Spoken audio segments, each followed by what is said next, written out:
अस्सलाम वालेकुम dear viewers.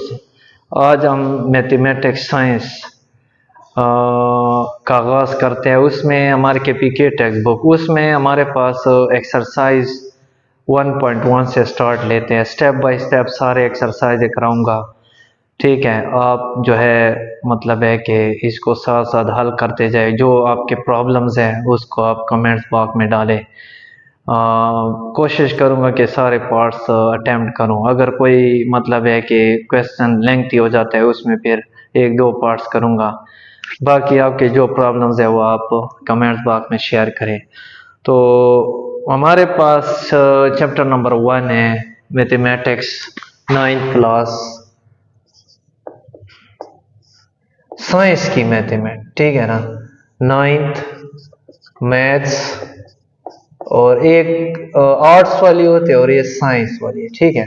KPK text book, उसमें हमारे पास जो यूनिट नंबर 1 है या चैप्टर नंबर 1 वो हमारे पास है मैट्रिक्स या मैट्रिसेस एंड डिटर्मिनेंट, ठीक है। मैट्रिसेस एंड डिटर्मिनेंट साथ साथ इसके बारे में पढ़ते हैं, ठीक है ना। मैट्रिसेस एंड डिटर्मिनेंट में हमारे पास एक्सरसाइज 1.1 है। साथ साथ इसके बारे में आपको इधर रफ वर्क में बताऊंगा, ठीक है ना। तो इसमें क्वेश्चन नंबर 1 है which of the following matrices are rectangular and which are square matrix. तो इसमें आपको फर्स्ट पार्ट दिया हुआ है A बराबर है 2, 3 और 0, 5। ये कहता है कि आपके पास कौन सा मैट्रिक्स है, ठीक है ना। तो मैट्रिक्स क्या होता है? Real number written in rectangular form is called matrix, ठीक है। ये रियल नंबर है 2, 3, 4, रेक्टेंगुलर फॉर्म है ये, रेक्टेंगुलर स्क्वायर ब्रैकेट्स में जब हम लिखते हैं तो इसको हम मैट्रिक्स कहते हैं। Matrix are denoted by capital alphabet A to Z, A से लेकर जेड तक हम किसी भी अल्फाबेट से इसको डिनोट कर सकते हैं। Where its elements are denoted by small alphabet, इसको हम स्मॉल अल्फाबेट से शो कर सकते हैं। In this matrix the horizontal element is called rows, इसको रोज कहते हैं। In this matrix the vertical element is called columns, ये आपके पास रोज है, इसको रोज कहते हैं। Rows are denoted by M। In this matrix the vertical element is called column, column को हम N से डिनोट करते हैं, ठीक है ना।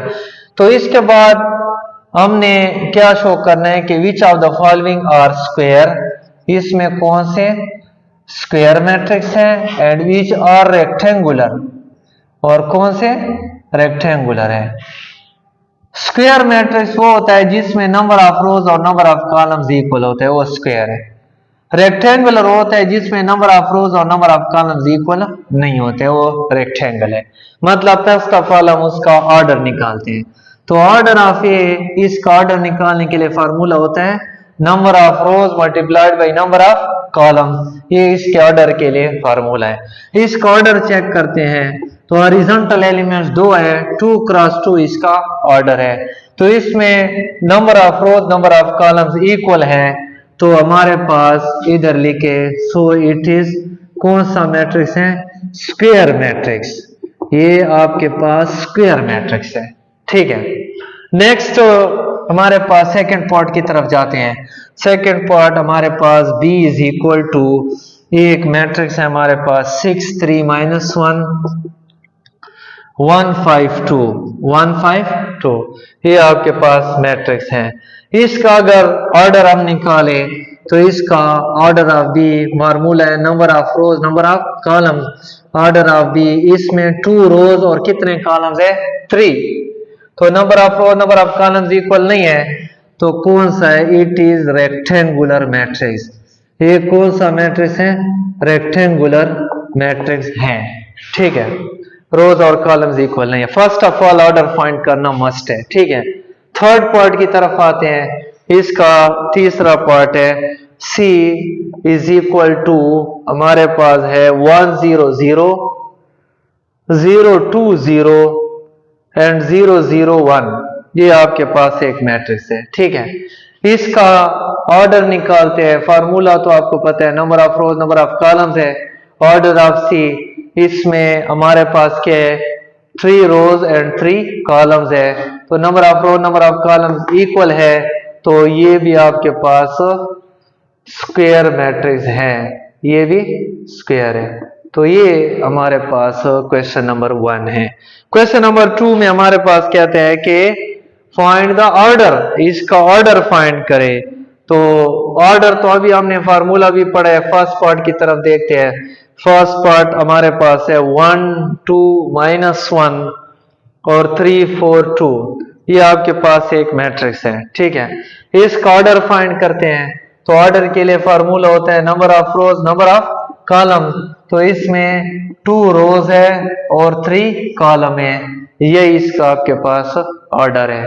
सेकंड पार्ट की तरफ आते हैं। तो सेकंड पार्ट हमारे पास इसका है बी इज इक्वल टू नफी 4। तो इसका ऑर्डर फाइंड करते हैं। Order of B number of rows multiplied by number of columns. Order of B बराबर है 1 क्रॉस 1, ये इसका आंसर है। 1 क्रॉस 1 इसका ऑर्डर है।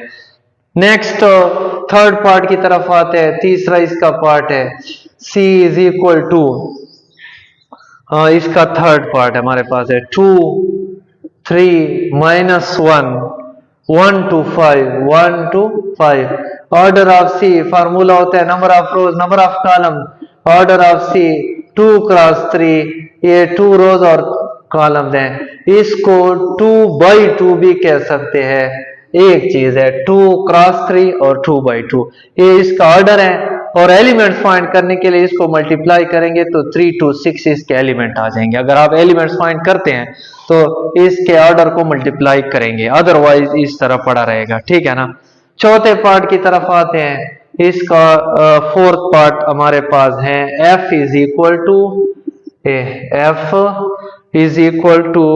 2 3 4 2 3 4 and 1 2 -1। Order of f formula होता है number of rows number of columns. Order of f is equal to 3 cross 2 इसका ऑर्डर है 3 by 2। तो ये लास्ट पार्ट या नेक्स्ट पार्ट की तरफ जाते हैं। 5 हमारे पास है, ये बराबर है 3 2, ये 3 2। इसका ऑर्डर फाइंड करते हैं। ऑर्डर ऑफ ई फार्मूला होता है number of rows number of columns. Order of E is equal to 1 by 2 इसका ऑर्डर है। तो ये हमारे पास इसके ऑर्डर थे, ये हमारे पास इसके टाइप्स थे। टाइप्स और भी है, साथ साथ एक्सप्लेन करूंगा।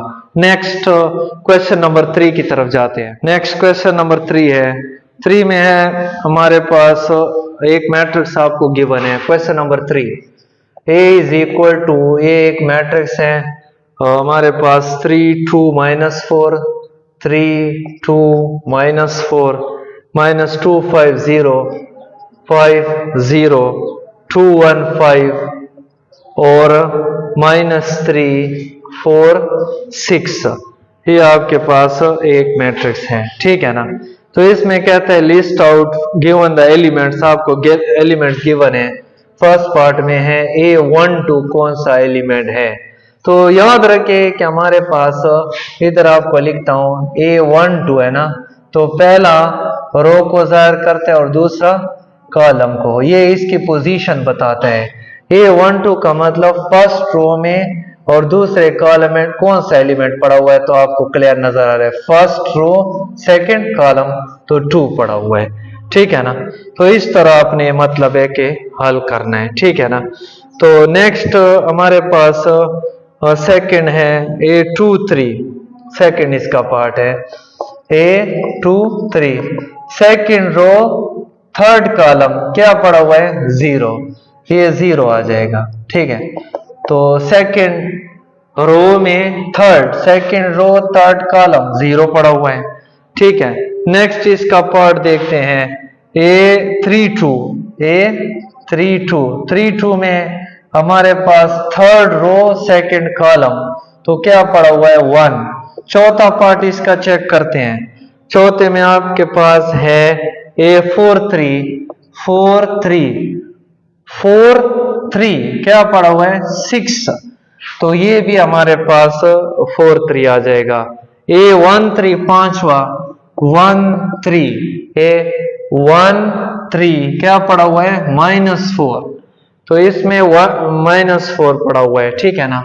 इसके बाद छठा पार्ट है, छठे पार्ट में है A 3 3 third row third column, third row third column, तो क्या पड़ा हुआ है 5, तो ये हमारे पास इसके एलिमेंट्स हैं, ठीक है ना।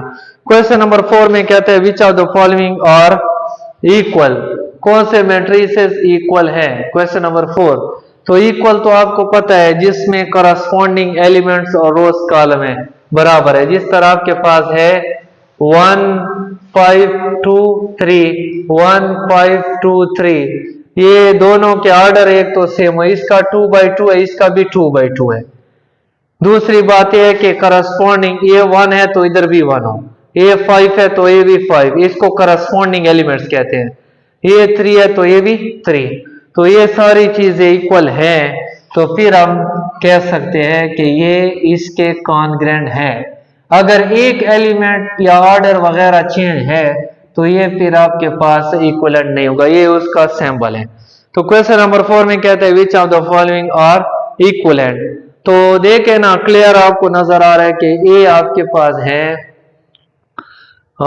2 5 1 3 1 3, और नेक्स्ट आपके पास है B, B is equal to 2 5 4 3 2 5 4 3, C is equal to है 1 + 1 3 + 2 4 और 2 + 1, और नेक्स्ट डी है, डी इज इक्वल टू 2 4 + 1, और नेक्स्ट है 1 3। इसमें कौन से आपके पास इक्वल है विच ऑफ द फॉलोइंग, तो देखा जाए तो हमारे पास ये इसके इक्वल नजर आ रहे हैं, देखो ये और ये, क्योंकि देखो ना इधर आपके पास 2 है, इधर 2 है, इधर 5 है, इधर 5 है, इधर 1 है, इधर 1 है, इधर 3 और इधर 3 है, तो ये इक्वल है। इसके साथ इसलिए नहीं है क्योंकि 2 2 है, 5 5 भी ठीक है, लेकिन ये एलिमेंट देखो चेंज है, तो ये इसके इक्वल नहीं हो सकता है। This means that A is equal to D, ये आपके पास इक्वल है डी का इक्वलेंट, ठीक है ना। उसके बाद हमारे पास डी इक्वल है, बल्कि इक्वल सिंबल लगाएं, ठीक है। नेक्स्ट हमारे पास है ए इज इक्वल टू डी सारी, नेक्स्ट इसको देखो 2, ये भी 2 है ये, तो इसका मतलब है कि C इज इक्वल टू हमारे पास B, C किसके बराबर है B, या B बराबर है C, B is equal to C और A is equal to D, A D के इक्वल है और B किसके इक्वल है इसके, ठीक है ना। नेक्स्ट क्वेश्चन नंबर 5 की तरफ जाते हैं। क्वेश्चन नंबर 5 में हमारे पास है a बराबर है 2 - 3 u 0, a बराबर है 2 - 3 और u 0, ये a है। और नेक्स्ट आपके पास b is equal to, b है v - 3 5 w, किसकी वैल्यू फाइंड करें u v w की, जबकि a and b are equal matrix, equal है तो इसका मतलब है कि ये इक्वल है, तो इक्वल में हमने क्या करना है, दोनों को इक्वलिटी में रखना है, ठीक है ना। इक्वल मैंने कर दिए, और किसकी वैल्यू फाइंड करनी है u v और w, इसकी वैल्यू हमने बतानी है। इक्वल के लिए कंडीशन है तो हमने कंडीशन लगा दी, इधर मैंने a पुट अप किया बराबर है b, a की जगह वैल्यू लगाए 2 - 3 u 0 v - 3 5 w, ये हमने वैल्यूज पुट अप किया है, ठीक है। अब क्या करेंगे, कंपेयरिंग करेंगे, comparing corresponding elements, corresponding elements की क्या करेंगे कंपेयरिंग, तो v बराबर है आ जाएगा 2, सेकंड 3 से कटेगा, u किसके बराबर आ जाएगा 5 और w किसके बराबर आ जाएगा 0, तो ये u v w की कीमत है। तो क्वेश्चन नंबर 6 की तरफ जाते हैं। नेक्स्ट क्वेश्चन नंबर 6 की तरफ जाते हैं। क्वेश्चन नंबर 6 में हमारे पास है 6 क्वेश्चन। उसमें आपको पहले से इक्वलिटी में गिवन है मैट्रिसेस। पहला है x+3, फिर z+4 और फिर है 2y-7, ये पहला है। नेक्स्ट है -6 a-1 0 फिर 0 फिर -21 और b-3, ठीक है, विच इज इक्वल टू हमारे पास नेक्स्ट है 0 6 और 3y-2 और -6 -3 2c+2, ये 2c+2 है, और 2b+4 ये -21 और 0। Then find the value of A B C, A की वैल्यू, बी की वैल्यू, सी की वैल्यू, एक्स की वैल्यू, वाई की वैल्यू और जेड की वैल्यू, ये हमने कीमतें निकालेंगे, ठीक है ना। अब उसी तरह हम फिर लिखेंगे कंपेयरिंग, ठीक है ना। एलिमेंट्स पे लिख सकते हो या करस्पॉन्डिंग एलिमेंट्स, ठीक है, सही है। तो अब इसको सॉल्व करते हैं। x+3 बराबर है 0 के बराबर आ जाएगा, ठीक है, फर्स्ट के बराबर। इधर से उधर से डायरेक्ट वैल्यू थी, इसको थोड़ा सॉल्व करना पड़ेगा, वर्किंग करेंगे। ये उधर जाएगा -3, x की कीमत -3, z+4 इज इक्वल टू क्या हो जाएगा 6, z इज इक्वल टू 6, ये उधर जाएगा -4, 6 में से 4 गया क्या हो जाएगा 2। नेक्स्ट हमारे पास है 2y-7 is equal to 3y-2, ठीक है। इसको सॉल्व करते हैं। 2y, ये 3y इस साइड पे आ जाएगा और ये आ जाएगा +7, -y और ये 5 माइनस इधर जाएगा, y की कीमत -5 हो जाएगी, ठीक है। नेक्स्ट 6 से कैंसल, a-1 बराबर हो जाएगा -3 के, या a इज इक्वल टू -3 उधर जाएगा तो +1, a की कीमत -2 हो जाएगी, -2।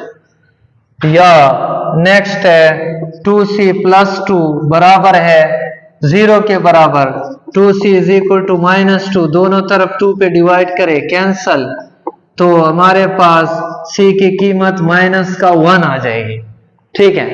नेक्स्ट हमारे पास b है, b-3 इज इक्वल टू हो जाएगा 2b+4, या ये इधर आ जाएगा -2b और 4+3 इधर आ जाएगा, -b is equal to 7, b is equal to -7, ये b की वैल्यू है।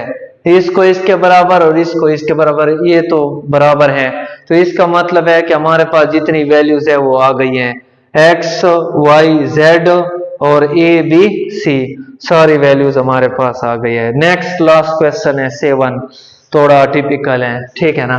तो क्वेश्चन नंबर 7 की तरफ जाते हैं। उसमें हमारे पास थोड़ी वर्किंग करनी पड़ेगी, ठीक है।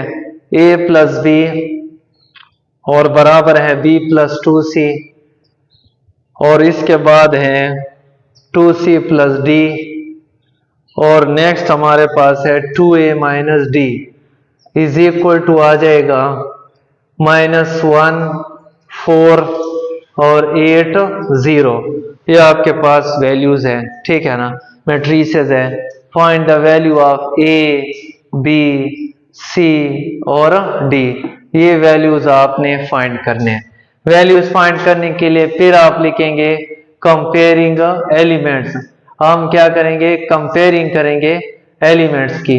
तो a+b बराबर हो जाएगा -1, इसको equation number 1, b+2c is equal to 4 equation number 2, 2c+d is equal to 8 equation number 3 और 2a-d is equal to 0 equation number 4।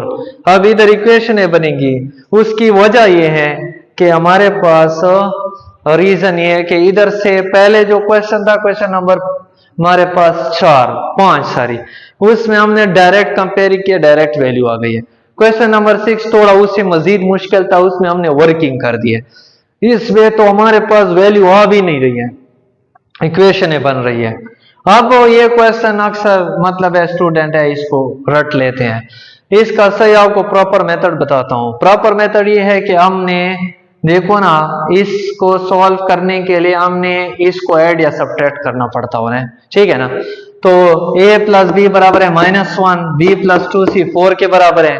तो इसमें A B B C C D सारे डिफरेंट है, तो हमने इसको एक जैसे बनाना है। एक जैसे बनाने के बाद फिर हमने उसको ऐड सब्ट्रैक्ट करना है। कोएफिशिएंट खैर है डिफरेंट हो लेकिन हो सेम, ठीक है। इसमें तो सेम भी नहीं है, तो हम क्या करते हैं, इक्वेशन नंबर 1 और 2 को लेते हैं पहले, 1 2। इसको सॉल्व करके इक्वलिटी बनाने के लिए हम इसको पहले लेते हैं, इस इक्वेशन नंबर 5 बनाते हैं। तो a plus B is equal to आ जाएगा -1 ये वाला, और 2c प्लस बी, क्योंकि इसको b को b के नीचे लिखने के लिए हमने ये कर दिया, ठीक है ना। अब दोनों के साइन सेम है, b वाले सब्ट्रैक्शन करेंगे, अलामतें क्या हो जाएंगी, चेंज, ये cancel, a minus 2c is equal to -5, ठीक है। इसको बनाते हैं इक्वेशन नंबर 5, ये 5 बन गया है। इक्वेशन नंबर 3 और 4 को सॉल्व करते हैं, 3 एंड 4। 3 आपके पास है 2c plus d is equal to 8, और 2a minus d is equal to आपके पास क्या है, 0। ये इसको सॉल्व करते हैं, एडिशन करते हैं, dd से क्या हो जाएगा, cancel, 2a plus 2c is equal to 8, 2 common, a plus c is equal to 8, दोनों तरफ 2 पे divide, a plus c is equal to 4। Question number आ जाएगा 6, ये 6 आ गई है। अब देखा जाए तो 5 में ac पड़ा है और इसमें भी ac पड़ा है, तो अब इक्वेशन नंबर 5 और इक्वेशन नंबर 6 को हम सॉल्व कर सकते हैं। 5 है a minus 2c is equal to -5, और 6 है a plus C is equal to 4। अब देखो इसको सब्ट्रैक्ट करते हैं, क्योंकि अलामतें सेम है, तो ये cancel, -3c is equal to -9, -3 पे आप क्या करेंगे, डिवाइड करेंगे, -9 -3 कैंसल, ये 3 3, c की वैल्यू क्या हो जाएगी, 3, एक वैल्यू आ जाएगी, फिर तो आगे आसान है। अब इक्वेशन नंबर 6 में आप जिसमें पुट करते हैं, 6 में थोड़ा इजी है, a plus C is equal to 4, इधर c की वैल्यू पुट करते हैं 3, 4 आ जाएगा, a is equal to 4 minus 3, a is equal to आपके पास 1 आ जाएगा, ठीक है। उसके बाद नेक्स्ट हम क्या, ये a की वैल्यू इक्वेशन नंबर 1 में अगर लगाएं, 1 में थोड़ा इजी है, 1 में a plus B is equal to -1, a की वैल्यू आपके पास 1 plus B is equal to -1, b is equal to -1, b is equal to -2, ये b की वैल्यू भी आ गई है। d की रहती है आप इक्वेशन नंबर 2 या 3 जिसमें आप पुट करते हैं, सारी 3 4 में, जिसमें फर्स्ट क्रम 2c plus d is equal to 8, equation number 3 आप इधर लिखे, इसमें पुटिंग कर रहा हूं। 2c की वैल्यू हमारे पास क्या है, 3 प्लस का d इज इक्वल टू 8, ठीक है, या 3 दूने 6 plus d is equal to 8 आ जाएगा, d is equal to 8 minus 6, d is equal to 2। तो ये हमारे पास वैल्यूज आ गई है, a की वैल्यू 1, b की वैल्यू -2, c की वैल्यू 3 और d की वैल्यू 2। तो ये हमारे पास ये एक्सरसाइज एंड है।